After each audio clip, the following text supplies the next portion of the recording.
Kepala Merah Internasional. Itu suatu kerjasama. Kemudian ada forum not to an armed race, but to a peace race. Bukan armed race, to peace race.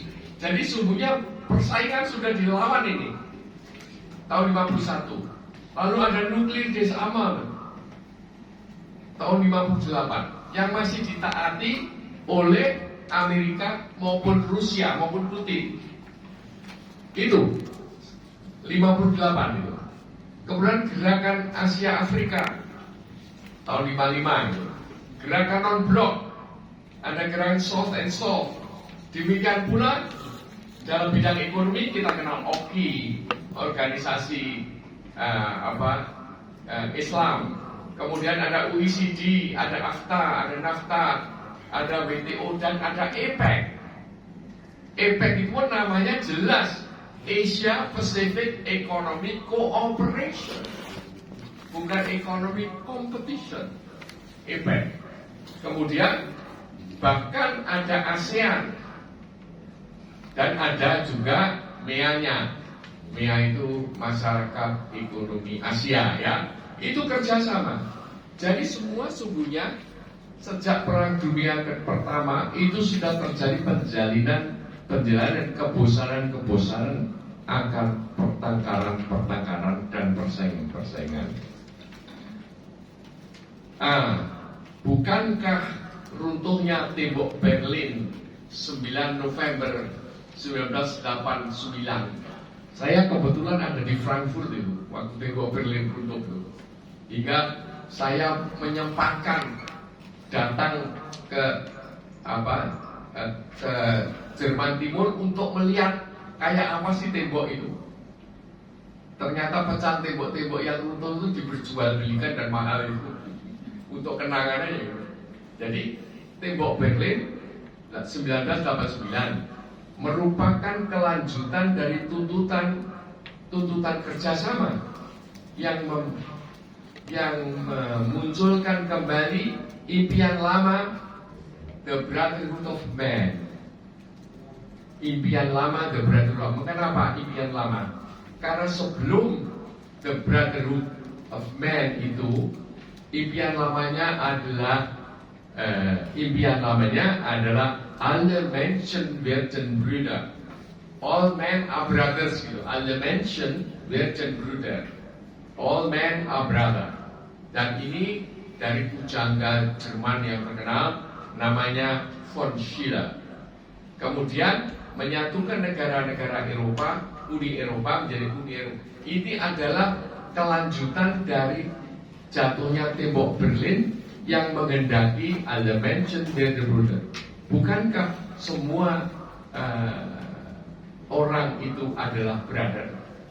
Untuk kita ya nggak kaget sungguhnya, ya. Saya waktu diungkapkan itu Schiller itu pas di garis pintu gerbang tembok Berlin itu sebelah timur dari Jerman Timur itu bahkan ada tulisannya von Schiller. Schiller itu puisinya ditulis itu eine große Epoche hat das Jahrhundert geboren. Aber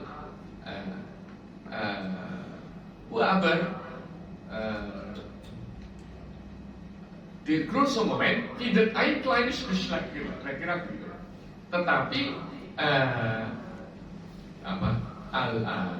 eine große Moment itu artinya masa besar telah melahirkan abad, itu kira-kira terjemahnya begitu. Tetapi di dalam abad yang besar itu, abad itu hanya menemukan manusia-manusia kerdil, yaitu manusia kerdil yang membuat tembok Berlin itu, yang membuat tembok Berlin itu. Nah, di Indonesia lain, pada masa yang besar telah melahirkan manusia-manusia besar, yaitu pada abad ke-20 lahir orang-orang besar seperti Soekarno, seperti Hatta, seperti Syahrir, seperti Sudirman, seperti Subarjo, seperti ya tokoh-tokoh seperti Ki Hajar Dewantoro. Itu manusia-manusia besar dilahirkan pada masa besar, hingga lahirlah dengan orang-orang besar itu lahirlah Republik Indonesia. Tetapi masa besar Republik Indonesia kok melahirkan orang-orang kerdil sekarang ini? Sekarang ini yang lahir orang-orang kerdil, orang-orang yang memperdagangkan negaranya, yang memperjualbelikan kedaulatannya, yang mau menyewakan pulau-pulau kita, bahkan yang merampok kekayaan alam kita. Nah, ini sejarah bisa demikian. Tetapi yang jelas ketika Schiller itu menyatukan, yang menjadi kekuatan yang menyatukan Uni Eropa menjadi negara-negara Eropa menjadi Uni Eropa, kecuali satu ya, Brexit, hanya Inggris saja yang kemudian keluar Brexit. Tetapi itu sungguhnya adalah kekuatan dunia, ya. Nah,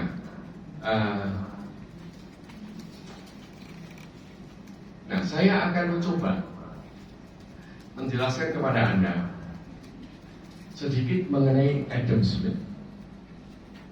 Adam Smith itu buku yang terkenalnya adalah An Inquiry into the Nature of the Wealth of Nations. Itu bukunya tahun 1776. Ingat ya, 1776 itu perlu dicatat. Ini 2 kali tahun ke-8. Yang satu lahirnya buku besarnya Adam Smith, yang satu adalah berdirinya negara Amerika. Negara Amerika itu berdirinya 1776. Pas Adam Smith menulis bukunya, ya. Tetapi sebelum dia menulis bukunya yang besar itu, 15 tahun sebelumnya dia menulis buku juga yang sangat terkenal juga. Namanya adalah On the Moral Sentiments. Ya, Adam Smith menulis bukunya, judulnya adalah Moral Sentiments, yang luar biasa. Cuma antara moral sentiments dengan Wealth of Nation itu terjadi tidak bisa dirukunkan. Kok bisa ya dalam 15 tahun kok Adam Smith kok berubah sama sekali? Berubah.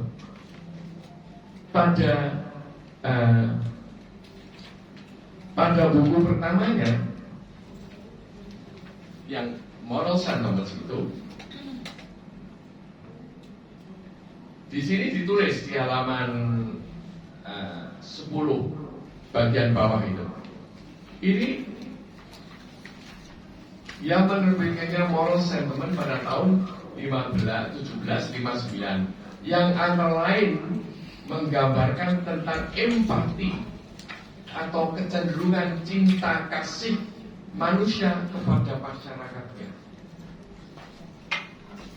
Cinta kasih manusia kepada masyarakat, yaitu tentang propensity to fellow feeling and the desire to attain approval of his brethren, to attain approval from heaven. Jadi betul-betul masyarakat tidak individualistis, apa-apa harus sesuai dengan his brethren. Ya, dan selanjutnya dia menulis yang luar biasa di Moral Sentiments itu, buku pertamanya. How selfish soever man may be supposed, there are evidently a principle of his nature which interests him in the fortune of others, and render their happiness necessary to him, though he derives nothing from it except his pleasure of seeing it. Ini kan bukan main. Except his pleasure of seeing it. Ini kamu belum dapat makalahnya ya? Ya. Jadi apa bedanya buku yang satu dengan yang lainnya? Disebut sebagai Das Smith Problem, the problem of Mr. Smith. Das Smith Problem. Ini disebut demikian, ya. Yang moral sentiment itu sangat mutualistik, sedang yang buku yang belakangan sangat individualistik. Nah, inilah yang saya sebutkan perdebatan antara kompetitivisme dan kooperativisme. Jadi sungguhnya sudah lama terjadi keinginan untuk bekerja sama, terutama PBB yang memperkasai kerjasama, bahkan nuklir disarmament adalah untuk mengurangi perang, menjaga tidak sampai terjadi pertengkaran. Kemudian bagian kedua, rujukan-rujukan filosofis, ideologis, normatif untuk memanai demokrasi ekonomi Indonesia, dan oleh penjelasan pasal 33 nanti akan dikutipkan dalam paragraf depan. Jadi belum saya kutipkan segini. Nah, demokrasi ekonomi Indonesia merupakan derivat dari demokrasi Indonesia, tentu. Demokrasi ekonomi merupakan derivat dari demokrasi Indonesia. Sesuai demokrasi Indonesia, ingat ya, demokrasi itu artinya demos dan kratos. Demos itu rakyat, kratos itu kekuasaan, jadi kekuasaan ada di rakyat. Namanya demokrasi. Kalau di Amerika masih diterjemahkan dengan panjang lebar, demos kratos adalah dari, oleh, untuk, by the people, from the people, for the people. By the people, for the people, by the people. Nah, kalau kita anggap semua ngerti bahwa itu demos dan kratos. Doktrin kedaulatan ada di tangan rakyat. Ini undang-undang dasar kita, saya sudah mulai menyinggung undang-undang dasar kita. Pasal 1 ayat 2-nya sudah mengatakan, pasal 1-nya undang-undang dasar kita sudah menyebut bahwa kedaulatan ada di tangan rakyat. Kedaulatan ada di tangan rakyat. Dengan kata lain, kalau dikaitkan dengan ekonomi, maka lebih berlaku daulat rakyat daripada daulat pasar. Nah, ini kata-kata daulat rakyat versus daulat pasar harus menjadi titik tolak terus-menerus. Yang berdaulat pasar, apa rakyat? Ya pak rakyat lah. Sebab pasar itu siapa sih? Kalau di tahun pertama kita masuk fakultas ekonomi, yang disebut pasar itu apa? Pasar adalah tempat bertemunya supply dan demand. Lah itu kan pasar elementer itu. Kalau pasar dalam artian luas kan, pasar adalah pemilik modal. Pasar adalah global financial tycoon. Global financial tycoon itu apa terjemahnya?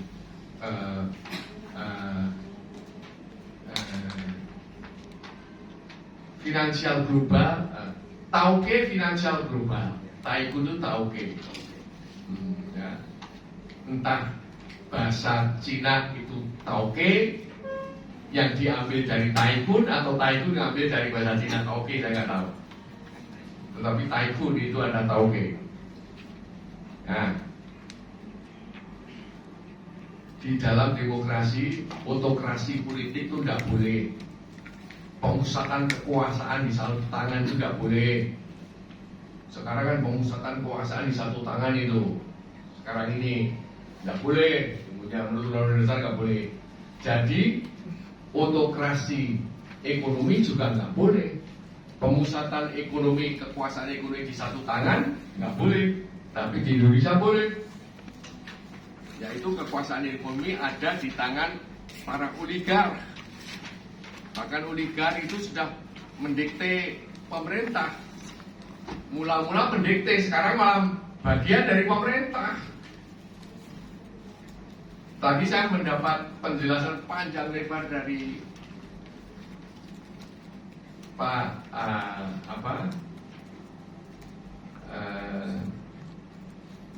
Didu Said Didu, yang orang yang kita kenal dengan orang BUMN itu, Said Didu. Wah, apapun bisa jadi sekarang. Jadi sekarang kekuasaan ekonomi sudah terpusat. Rakyat hanya mengikuti aja. Nah,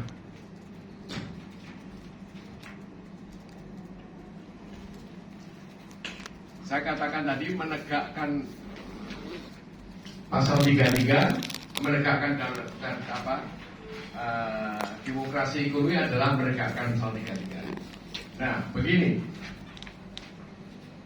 Undang-Undang Dasar 45 di amandemen 3 pasal dari 3 ayat dari pasal 33 tetap. Ayat 1 tetap, tapi mahasiswa atau sarjana ekonomi itu harus hafal ya pasal 33. Ayat 1-nya bilang perekonomian disusun sebagai usaha bersama berdasarkan atas asas ketuhanan. Perekonomian loh ya, bukan koperasi yang disusun. Perekonomian.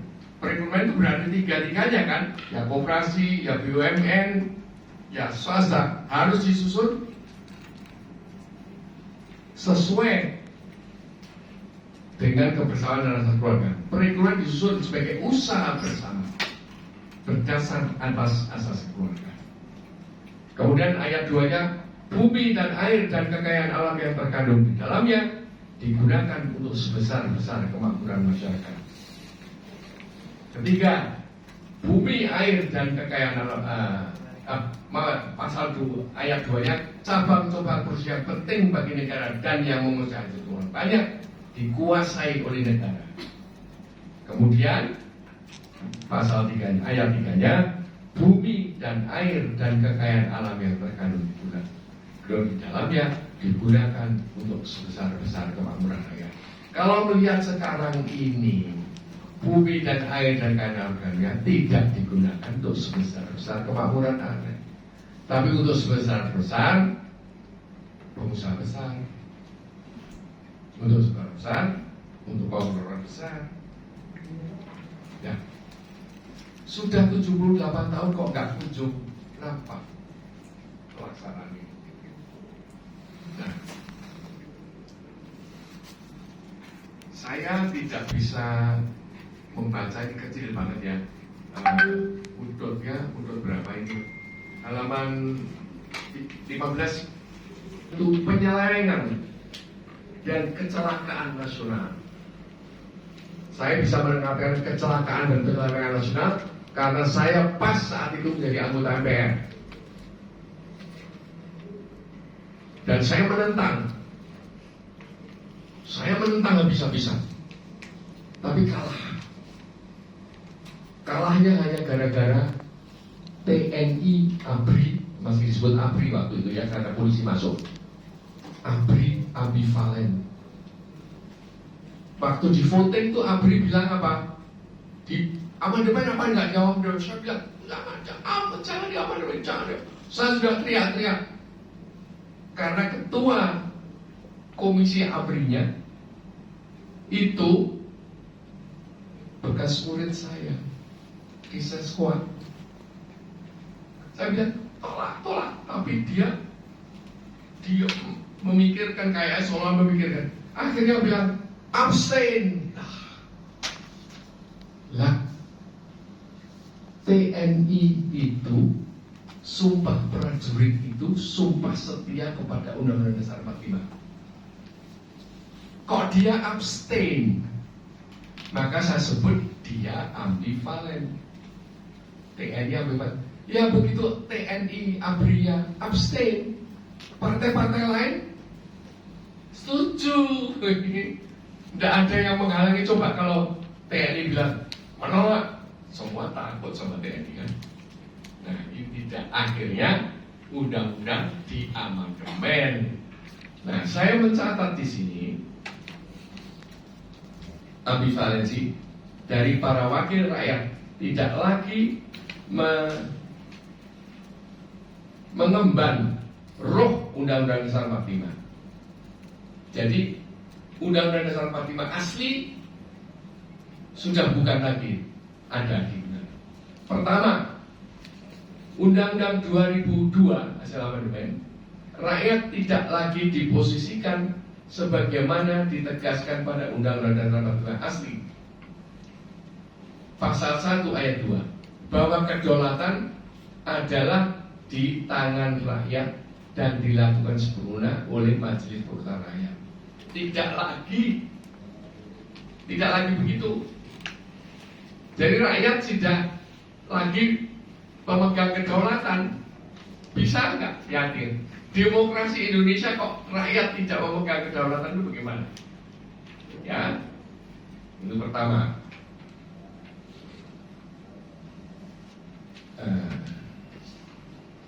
Ya, Majelis Permusyawaratan Rakyat sebagai, ya ini bahasa Jermannya, sebagai die Vertretungsorgans des Willens des Staatsvolkes, sebagai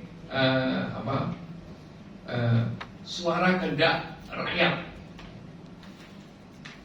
Kedua, 90% dari ayat-ayat Undang-Undang Dasar 2002 amandemen merupakan ayat-ayat yang baru yang tidak terdapat dalam Undang-Undang Dasar 45 asli. Nah, 90% ayat-ayatnya baru. Kok amandemen? Itu sudah bukan amandemen, itu merubah itu. Undang-Undang Dasar baru itu sudah. Kemudian ketiganya mana? Kedua, mana? Saya pelajari ketiganya enggak ada. Ketiga, Undang-Undang Dasar 45 asli terdiri dari 1.500 kata, sedang Undang-Undang Dasar 2002 hasil amandemen terdiri dari 4.500 kata. Berubah nggak itu? 3 kali lebih banyak. Ya saya rajin menghitung, karena saya benci betul. Benci karena kalah suara saya. Kalah suara karena apa? Yang bilang iya itu antara lain dan dapat amplop-amplop. Saya melihat sendiri amplopnya. Katanya waktu itu uangnya dari Clinton katanya. Ada orang yang bilang Clinton karena dolar. Ada orang yang bilang ini dari situ juga gitu ya. Saya nggak nyebut namanya gitu ya. Ya Undang-Undang Dasar amandemen itu dibicarakan di rumahnya dia. Si dia itu yang nggak saya sebut namanya. Ya, kemudian ketika itu keempat, Undang-Undang Dasar 2002 itu aneh sebagai dokumen kenegaraan tertinggi. Ada bab yang dikosongi, bab 4-nya kosong. Kalau para mahasiswa saya sistem ekonomi ya mas, semua tak kasih gratis Undang-Undang Dasar. Lihat sendiri nih, kosong nih. Bagaimana dokumen negara bab 4-nya kosong? Itu gak serius kan? Ugal-ugalan kan itu. Dan kemudian ada kelima enggak?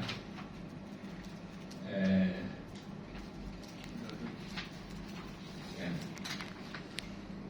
Undang-Undang Dasar 2002 mengingkari kesepakatan MPR sendiri, yaitu bahwa perubahan-perubahan tidak dalam bentuk addendum. Harusnya addendum. Undang-undang Amerika Serikat itu sudah 25 kali diamandemen, tapi amandemennya semua addendum. Jadi undang-undang Amerika Serikat yang asli tetap aslinya kelihatan. Addendumnya di mana, dirubahnya di mana. Addendum ditaruh di bawah addendum. Ya namanya addendum toh. Nah, ini bukan main. Nah, jadi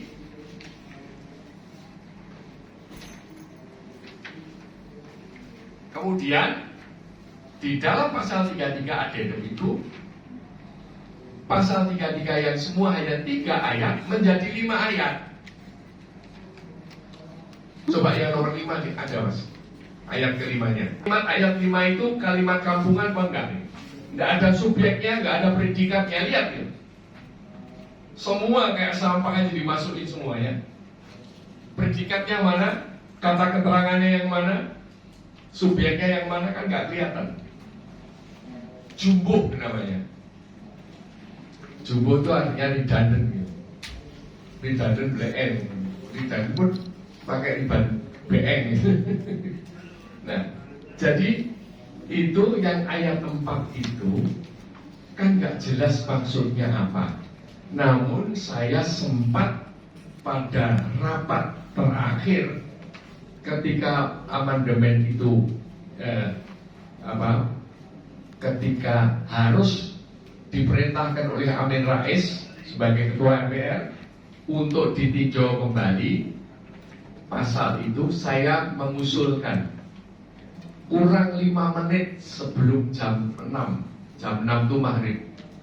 Itu batasnya. Amin Rais mengatakan pokoknya jam 6 harus selesai. Nah, kurang 5 menit saya katakan itu perkataan efisiensi itu bagus, tapi lebih bagus kalau diberi saya bilang abang, karena ketuanya itu Yakob Tobing, ketuanya orang Batak. Kalau dipanggil abang kan mengkerut ya. Kayak orang Jawa kayak saya kalau dipanggil Kang Mas, gitu kan mengkerut saya, ya kan?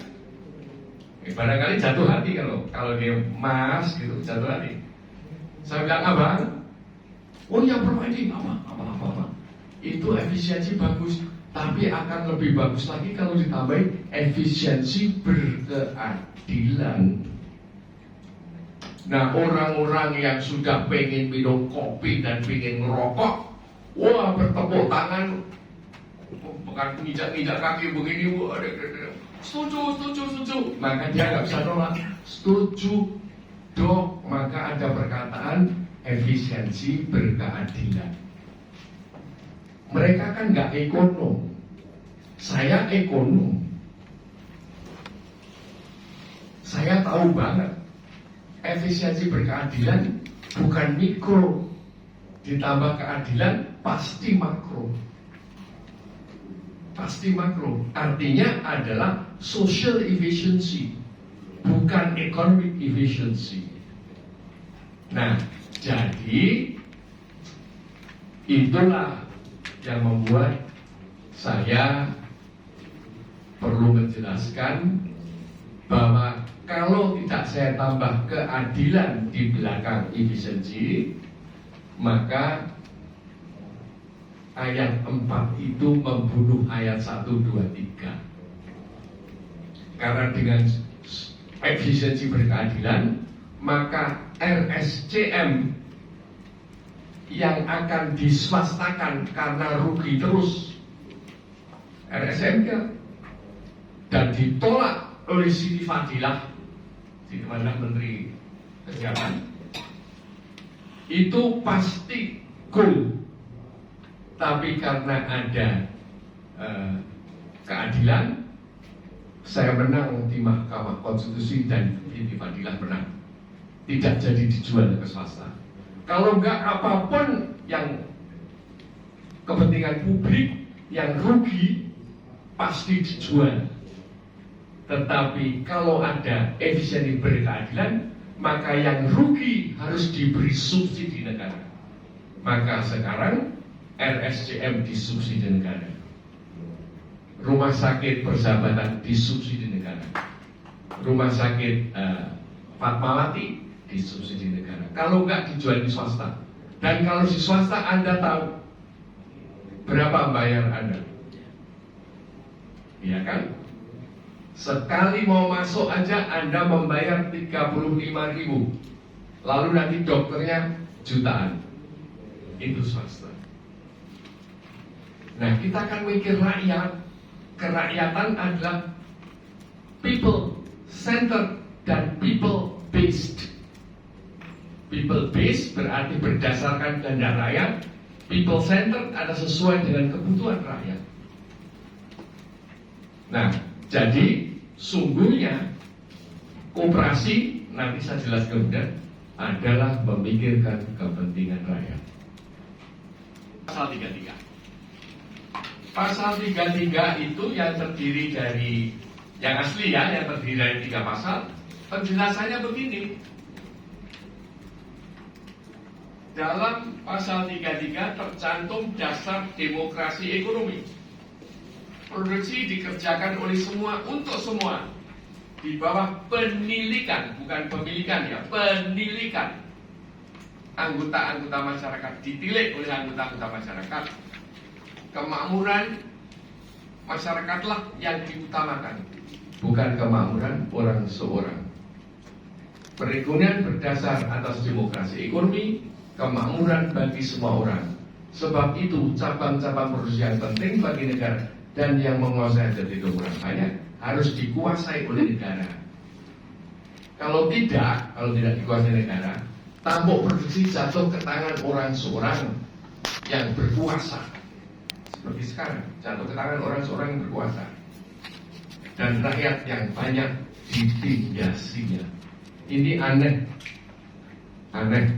Bahasa Indonesia yang dipakai untuk bahasa Undang-Undang Dasar biasanya bahasa Indonesia yang masih berbau Melayu. Ini kok ada perkataan ditindasinya, bukan main. Di bahasa Melayu kan begitu dikenal ditindasinya. Yang ada itu di bahasa Jawa. Ditempiling sama ditempilingi kan lain. Ya, ditendang sama ditendangi kan lain. Artinya ditendangi itu berkali-kali ditendang kan. Nah itu berkali-kali ditindas. Inilah betul-betul eksploitasi lompat-long. Ya. Nah, tetapi Undang-Undang Dasar 2002 amandemen tidak ada penjelasan. Penjelasan dihapuskan. Tetapi saya bertahan dan saya menang di Mahkamah Konstitusi. Saya menang di Mahkamah Konstitusi.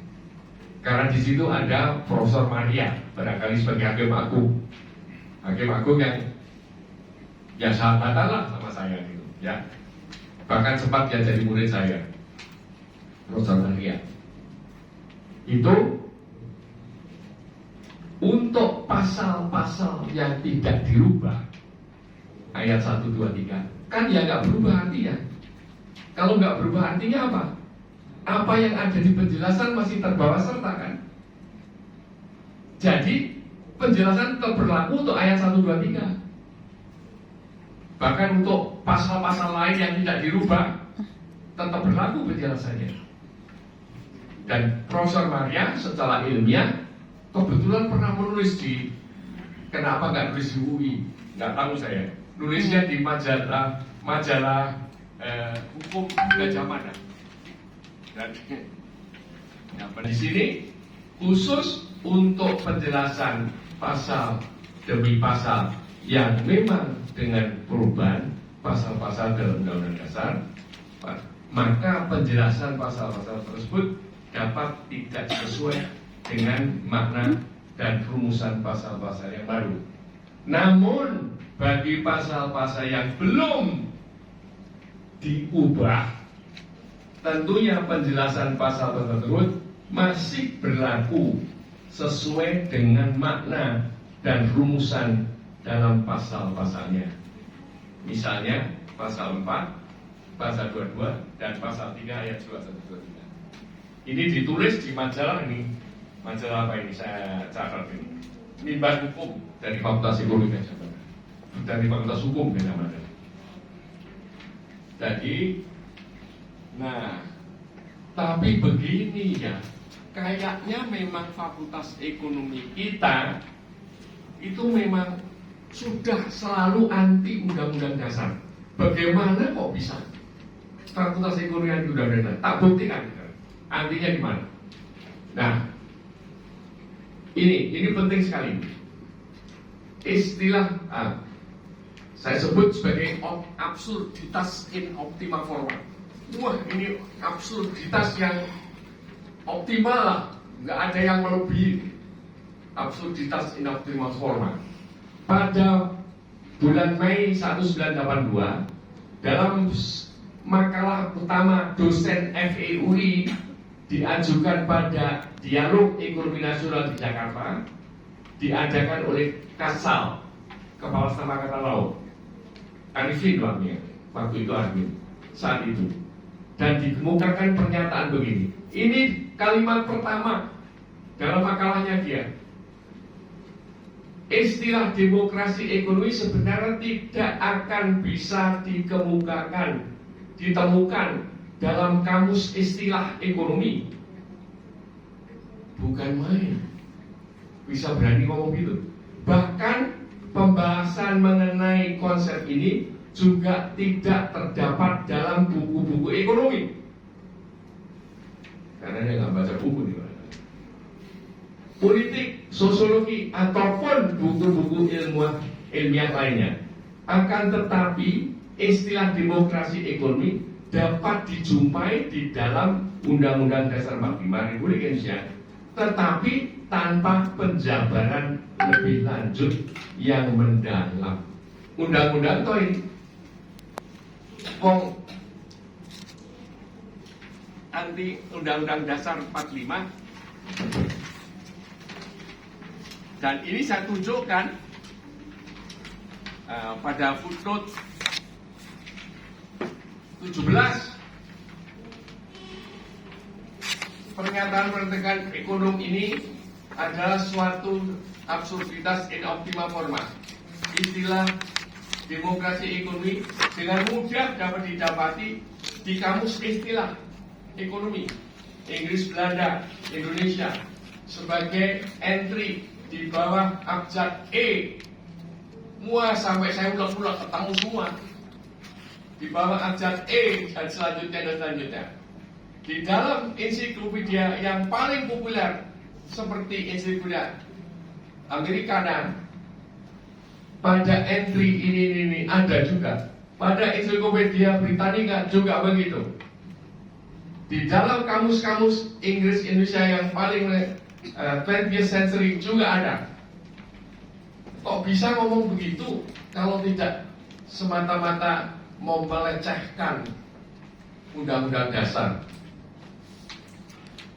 Demikian pula, demikian pula adanya daya tolak pesan-pesan konstitusi saya alami pada Kongres ISEI ke-17 di Bukit Tinggi. Sebagai berikut. Seorang tokoh nasional yang mantan ketua ISEI, karena sudah wafat, boleh saya sebutkan namanya Arifin Siregar, dan pernah menjadi Gubernur Bank Indonesia. Ya.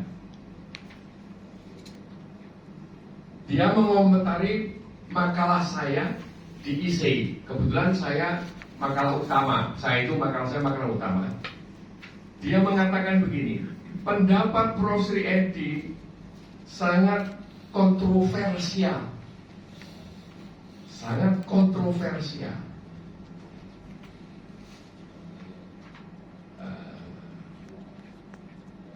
Pendapat saya ini sangat kontroversial. Namun perlu kita beri perhatian. Pakai namun lagi. Ya wes lah kontroversi ya, tapi ya kita kasih perhatian deh, kan gitu. Bagi ISEI mengedepankan apa itu? Neoclassical mainstream economics yang diajarkan di ruang-ruang kelas lebih tepat dan lebih benar dan diutamakan daripada mengikuti pesan-pesan ekonomi Pancasila yang dikandung di dalam pasal 33, sehingga menganggap ekonomi Pancasila sebagai suatu yang sangat kontroversial. Tidak hanya itu saya tulis di Kompas ya. Kemudian saya tulis di Kompas. Begitulah apa yang terjadi di Bukit Tinggi antara ambivalensi dan ignoransi. Bagi mereka bicara ekonomi konstitusi adalah berbicara suatu kontroversial. Saya berseloroh agar ISEI, tahu ISEI kan? ISEI itu Ikatan Sarjana Ekonomi Indonesia, tidak menjadi organisasi pembangkang terhadap konstitusi. Tentang pembangkangan ini saya tulis di harian Kompas pada tanggal 30 September 2009. Demikian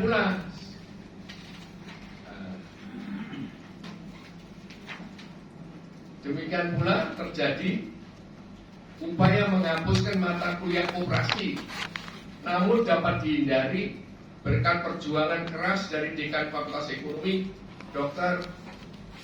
Yesi Muiz untuk meyakinkan Rektor UI Profesor Dr. Gumilar Rusliwa Sumantri betapa pentingnya makalah operasi sebagai tuntutan konstitusional kita. Nah, ini juga saya tulis dan selanjutnya. Jadi memang terus-menerus begitu.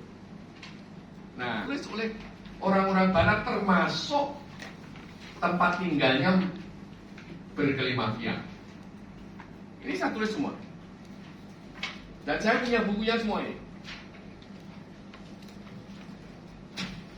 Nah, sekarang ya begini digambarkan ini bagian satunya ditampilkan Pak. Atau kalau enggak bisa kompetitivisme dan kooperatif di sini. Saya kira tolong dihayati di rumah aja. Ya. Kemudian saya gambarkan perjuangan kita. Pada waktu kita merdeka, begitu kita merdeka, semboyan kita ganti ekonomi kolonial menjadi ekonomi nasional. Nah ini perjuangannya.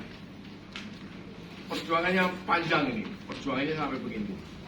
Ekonomi kolonial begini panjang. Kemudian agar Anda tidak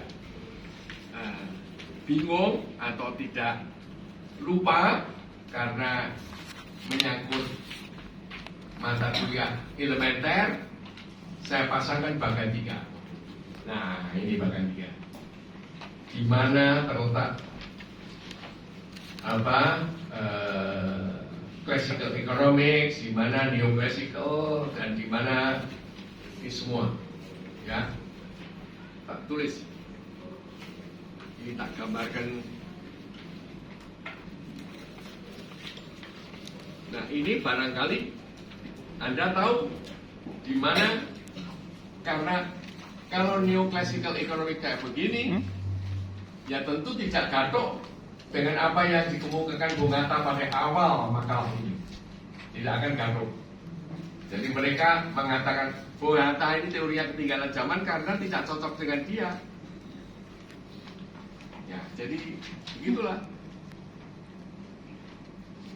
Nah, mengenai ekonomi Pancasila, wah ini tolong dibaca sendiri ya.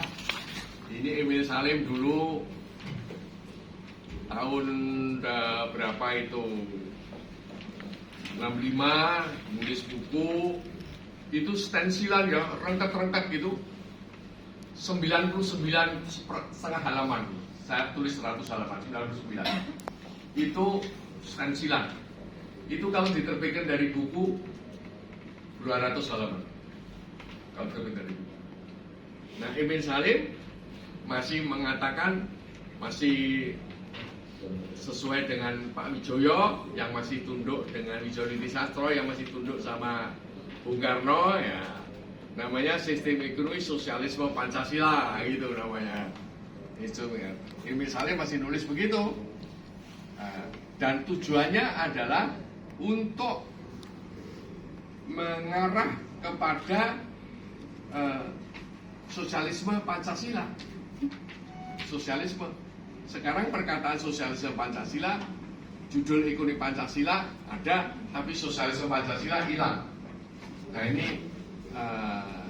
ini dibaca aja menjadi bacaan enak lah. Namun sekarang Pak Emil Salim juga sudah beda. Ya, Pak Emil Salim berbeda. Sistem ekonomi Indonesia adalah puncaknya adalah Pak Harto. Sistem Indonesia adalah sistem ekonomi koperasi. Bahwasanya itu halaman 32.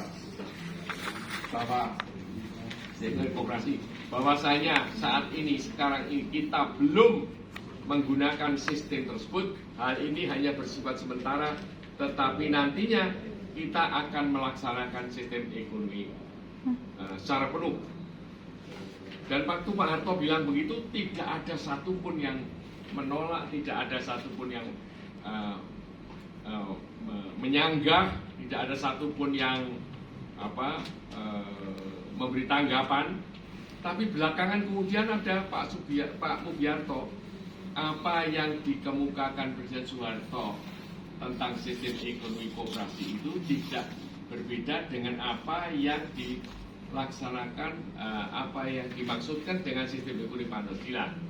Dalam pidato kenegaraan 1991, Presiden Soeharto menyebut sebagai sistem ekonomi Pancasila.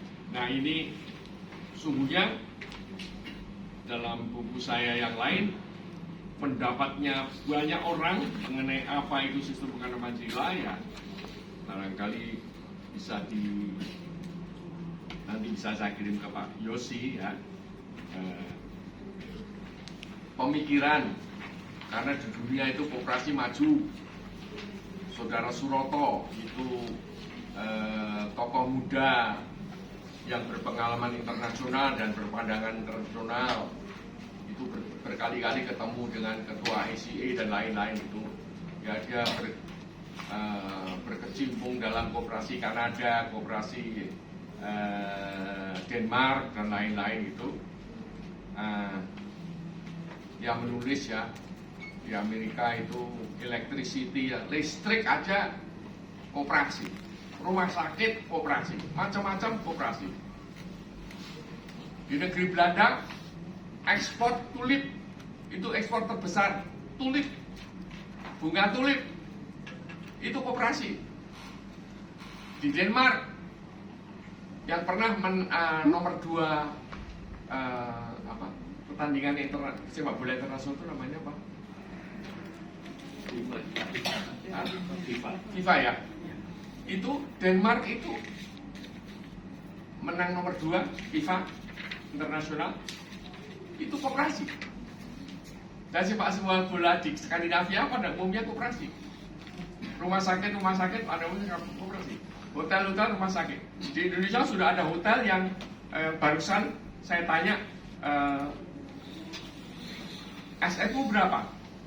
Mengagetkan, 16 triliun Pak, perhotelan Indonesia, yang namanya tidak disebut sebagai hotel mewah, sampai 16 triliun. Jadi di Indonesia juga. Lalu orang mikir, gimana kalau BUMN kita koperasikan? Jangan dulu, jangan buru-buru. Kalau BUMN dikoperasikan itu diperlukan adalah konsepsi orang operasional dan lain-lain. hukum dan lain-lain, penilaian bisnis ekonominya dan lain-lain. Itu makan waktu, jangan keburu-buru. Saya lebih baik BUMN dikembalikan lagi sebagai BUMN penuh. Sekarang ini BUMN yang dulu 100% sahamnya dikuasai pemerintah sudah mulai dijuali, terutama di dalam rezim Jokowi. Menjualnya aneh lagi. Erick Thohir menjualnya aneh. Menjualnya dikerjasamakan dengan perusahaan lain asing. Kalau sudah dikerjasamakan, ya misalnya Medan itu apa namanya, pelabuhan udara Medan apa?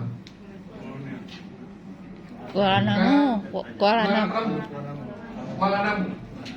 Itu sudah dikerjakan dengan asing. Sebentar lagi Jogja itu sudah akan dikerjasamakan dengan yang lain. Begitu masuk ya, meskipun sahamnya tidak dijual langsung itu, begitu masuk ya sudah bukan BUMN lagi kan. Telkom sudah begitu.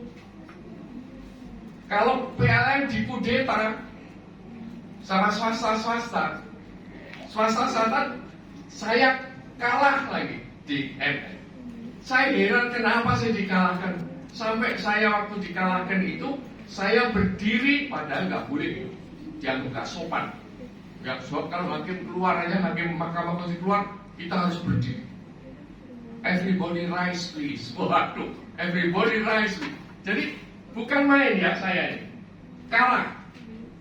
Saya mengatakan para hakim Mahkamah Konstitusi yang saya muliakan, saya bilang gitu. Ternyata kalian tidak tahu Undang-Undang Dasar 45. Saking marahnya saya bilang gitu. Terus saya keluar, padahal nggak boleh. Tapi ya waktu saya keluar dibiarkan aja. Karena saya kelihatan kamu besar. Kalah. PLN itu namanya di-up-bundling. Lalu bagian PLN kan 3 ya. Pembangkit, kemudian distribusi, Mbak, distribusi paling belakang. Transmisi, Pak. Transmisi, distribusi. Di-up-bundling boleh bikin apa? Bukan transmisi nggak mau dia. Boleh bikin apa? Pembangkit sendiri. Dan anehnya pembangkitnya itu yang paling ditolak Wakil Presiden Yusuf Kala. Katanya Wakil Presiden, kenapa nggak taat pasal 33? Gitu kan. Pembangkit lalu menjual listriknya ke PLN. PLN harus beli. Bukan menjual. Harus PLN harus membeli. Nah, peraturan yang begitu kan pasti peraturan pesanan kok. Loh, kok PLN harus membeli? Dan waktu membeli itu lebih mahal dari tarif PLN. Jadi supaya sama PLN menaikkan. Jadi nanti kalau yang privat itu naik, ya PLN naik, makanya naik terus. Saya juga merasa berat ya. Yang biasanya nggak pernah merasa berat. Tapi bahwa listrik di rumah saya itu sampai 16 juta per bulan. Ya saya merasa berat lah. Gila, 16 juta per bulan. Ya, udah tua begini tidur tanpa AC kan juga nggak bisa. Belajar tanpa AC kan nggak bisa. Oh, sekretaris saya aja begitu masuk rumah saya tek untuk dia sendiri. Sekretaris zaman sekarang udah kalau nggak pakai AC nggak mempan gitu. Itu BUMN kita rapikan dulu, kita kembalikan kepada 100% dari pemerintah.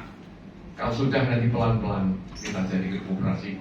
Jangan sampai bentuk BUMN yang dibentukkan ditetapkan oleh Undang-Undang Dasar jangan juga. Sekian, terima kasih dan Barangkali kalau itu nanti Anda baca dengan pelan-pelan di rumah, maka ini merupakan suatu indoktrinasi. Ini bukan kata-kata jahat, bukan kata-kata jelek, yaitu menanamkan doktrin